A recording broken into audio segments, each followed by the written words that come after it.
आं Hemant Kumar Brahma CISFनि commandant BTR रेकर्डनि सोमोन्दै मेमोरेन्डाम of settlement 27 January 2020 मायथाइयाव government of India, government of Assam आरो बड' ग्रुपजों सहि खालामनाय बादियै आरो बेखौ जाफुंहोनो थाखाय मिनिस्ट्रि अफ होम एफेयार्सनिफ्राय बिथोन हरनाय बादियै सेन्ट्रेल आर्म पुलिस फर्सेसआव कनस्टेबल GD 2021 मायथाइनि पस्टनि सोमोन्दै नटिफिकेशन फोसावनायनि सिगाङावनो जयग माने एलिजिबल गोनां बड' सेंग्रा सिख्लाफोरनि थाखाय जायगा जायगा प्रि रिक्रुटमेन्ट रेलि खालामनाय जागोन जाहाथे सेन्ट्रेल आर्म पुलिस फर्सेसआव गोबां सेंग्रा सिख्लाफ्रा बाहागो लानो हायो।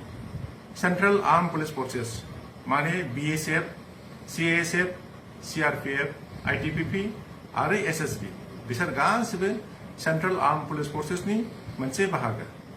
आं देग्लायनि कनस्टेबल GD रिक्रुटमेन्टनि सोमोन्दै फंनैसो फोसावनो सानदों।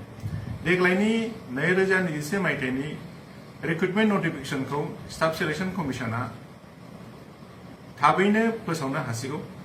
बेनि थाखाय स्टाफ सिलेक्शन कमिशननि वेबसाइटआव नायबाय थाबानो जाबाय।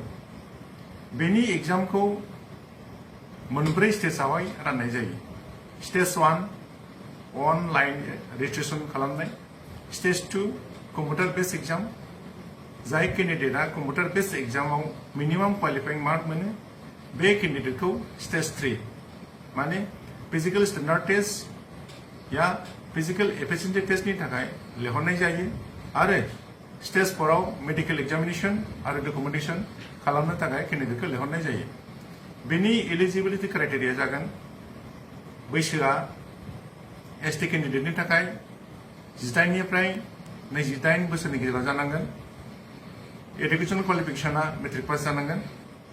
फिजिकल एफिशिएन्सि टेस्ट बेवहाय खारनाय थायो। खारनाया हौवासाफोरनि थाखाय 5 किल'मिटारखौ 24 मिनिटनि गेजेरावहाय फोजोबनो हानांगोन आरो हिन्जावसाफोरनि थाखाय 1.6 खौ 8.5 मिनिटआवहाय खारनायखौ फोजोबनो हानांगोन। फिजिकल स्टेन्डार्ड टेस्ट गोजौआ जानांगोन हौवासाफोरनि थाखाय 162.5 आरो हिन्जावसाफोरनि थाखाय 150 सेन्टिमिटार्स। सेस हौवासाफोरनि थाखायल' नर्माल साइजआ 76 सेन्टिमिटार्स आरो बेखौ 5 सेन्टिमिटार फेदेरनो हानांगोन। स्किम अफ एग्जामिनेशना जाबाय कम्पिउटार बेस्ड एग्जामिनेशन, बेखौ स्टाफ सिलेक्शन कमिशना लायो। अबजेक्टिव टाइप पेपाराव गासै 100 कुइसन्सनि 100 मार्क थागोन। 100 कुइसन्सआ मोनब्रै पार्टनि।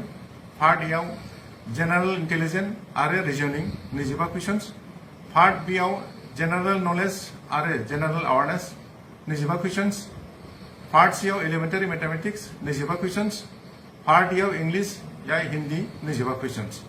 बेनि मोड अफ सिलेक्शना computer based examination, physical efficiency test, physical standard test आरो मेडिकल एग्जामिनेशन। कम्पिउटार बेस्ड एग्जामिनेशना इंग्लिश आरो हिंदीआवल' जागोन। फाइनल सिलेक्शना कम्पिउटार बेस्ड एग्जामिनेशन स्कोर मोननायनि सायाव मेरिट लिस्टजों सायख'नाय जागोन। बेनि सोमोन्दै सोरबाफोर आरो गोबांसिन मिथिनो लुबैयोब्ला बे मबाइल नाम्बार 9365323957 आव कन्टेक्ट खालामबानो जाबाय। गोजोन्थों।